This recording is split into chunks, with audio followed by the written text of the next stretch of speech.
It's a great day to be in real estate. This is Duanebeisner, sales manager and sales representative for ERA Real Estate. Thank you for joining us. For the quote of the day, this one is, looking for a solution without listening to the problem is working in the dark, by Anonymous. Joke of the day. Bob, a 70-year-old, extremely wealthy widower, shows up at the country club with a breathtakingly beautiful and very sexy 25-year-old blonde-haired woman who knocks everyone's socks off with her youthful sex appeal and charm, and who hangs all over Bob's arm and listens intently to his every word. His buddies at the club are all aghast. At the very first chance, they corner him and ask, "Bob, how'd you get the trophy girlfriend?" Bob replies, "Girlfriend? She's my wife." And they're knocked over, but continue to ask, "So, how did you persuade her to marry you?" "Well, I lied about my age," Bob replies. "What? Did you tell her that you were only 50? Bob smiles and says, "No, I told her I was 90. So, for the business tip of the day, a canned presentation is nothing more than words on paper. What makes a presentation come alive is hidden in the timing and the expression of those words. Think about that. And for the Darwin Award of the day, this is in South Africa. Okay, pop quiz. Do you or don't you go swimming in the crocodile-infested Limpopo? Do you or don't you leave your friends on the banks of the great gray-eyed Elephants River, main tributary of the Limpopo, and swim in its limpid waters not once, but not twice, but 3 times the day you are finally devoured by that old crocodile? Well, let's just say it was a short New Year's for Mariska B., 27, a waitress and former swimmer.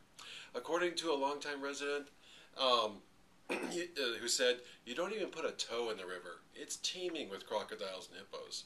This local, on her 3rd refreshing tip of the day, didn't have time to scream or struggle. Friends just saw a ripple on the water where seconds before she had been swimming. And did I mention that swimming was strictly prohibited? Police searched for Mariska's body with long poles and with the chemical detectors known as sniffer dogs, but found nothing. So the cycle of life continues. Anyway, for the social commentary, I don't do too much political ranting, but I think a little bit's in order here. You know, I have to say I can't stand people who are two-faced.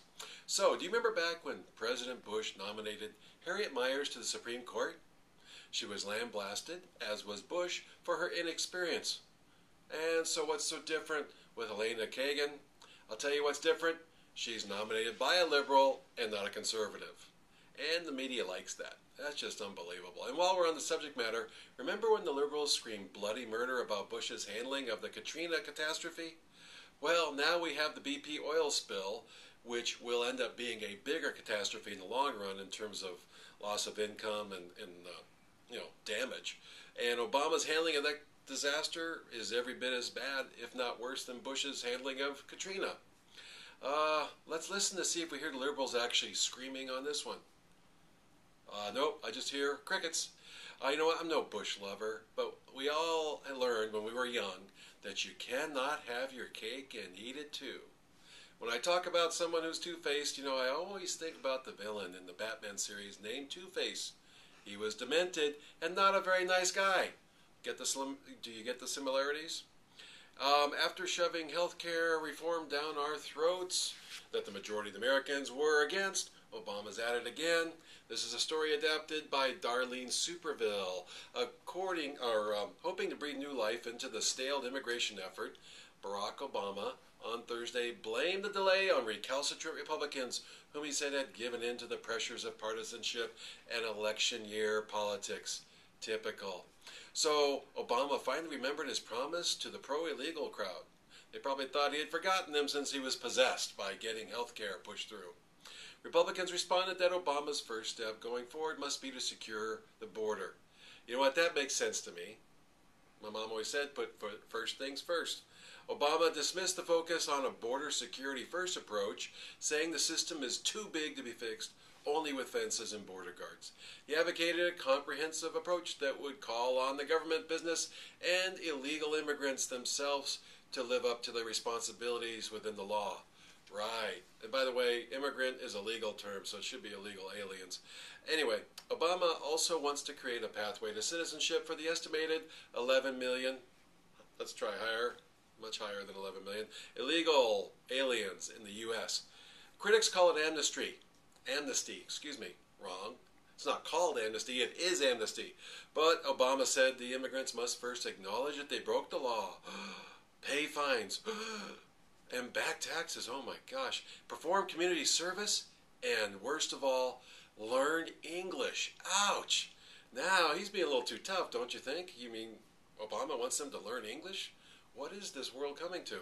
Reform that brings accountability to our immigration system cannot pass without Republican votes, he said. That is the political and mathematical reality. In the Senate, Democrats fall short of the 60 votes needed to overcome GOP delaying tactics. Good, I say. Put up the fence first. Senate Majority Leader Mitch McConnell said Obama would get the bipartisan support he wants if he would take the amnesty off the table and make a real commitment to border and interior security. In Arizona, which is weeks away from enacting a controversial anti-immigrant law that Obama has called misguided, Republican State Representative John Kavanaugh said he was offended by the president's speech and comments about the new state law. The law requires police enforcing another statute to ask about a person's immigration status if there is reason to believe that they're in the country illegally. Immigration advocates want the Justice Department, which is reviewing the law, to sue Arizona to block it from taking effect this month. I say, go Arizona. At least someone has the guts to make a stand. So, Democrats and liberals, just wait till November. We'll see what happens then. For real estate news, state attracts retirees with favorable taxes. States are wooing retirees with tax breaks. Makes sense. On average, retirees pay only half the state income tax levied on the working age people, according to researchers at the University of New Hampshire and Georgia State. 7 states, Alaska, Florida, Nevada, South Dakota, Texas, Washington, and Wyoming, don't tax personal income at all for retirees. New Hampshire and Tennessee tax interest and dividends, but not other income. Still, these states may not offer the best total deal for seniors because other states have crafted special programs that reduce taxes and fees across the board. So considering everything else, here are a list of the top 10 states that tax experts say offer the best deals for residents older than 65. First is Georgia, second is Pennsylvania, third is Mississippi, fourth is Illinois, fifth is Michigan, sixth is Kentucky, seventh New York, 8th is South Carolina, 9th is Delaware, and 10th is Louisiana. Wow, California is conspicuously missing from that list. What a surprise. And here's a quick little tidbit. What to look for in an outdoor kitchen. If you're thinking about getting one, outdoor kitchens continue to be one of the hottest trends in home decor, but not all of them are created equal. Here are some things to consider when evaluating safety and durability of this attractive yet vulnerable feature. 1. Is there adequate ventilation? Extensive outdoor cooking spaces should be carefully designed to keep smoke and odors away from dining spaces. 2. Was the installation done by a licensed and insured installer? If something goes wrong, even years later, these professionals will stand behind their work. 3. Are the cabinets, countertops, and appliances really weatherproof and likely to hold up? That being said, I need to say as always that this is the best buyer's market you and I will ever see in our lifetime. Just take a look at the interest rates. If you or anybody you know is thinking about buying or selling, do so now. Anywhere in the world, ERA can help you. If you're thinking about getting into real estate, give me a call. I'd love to help you. This is Duane signing off. Happy trails to you. As always, proud to be an American.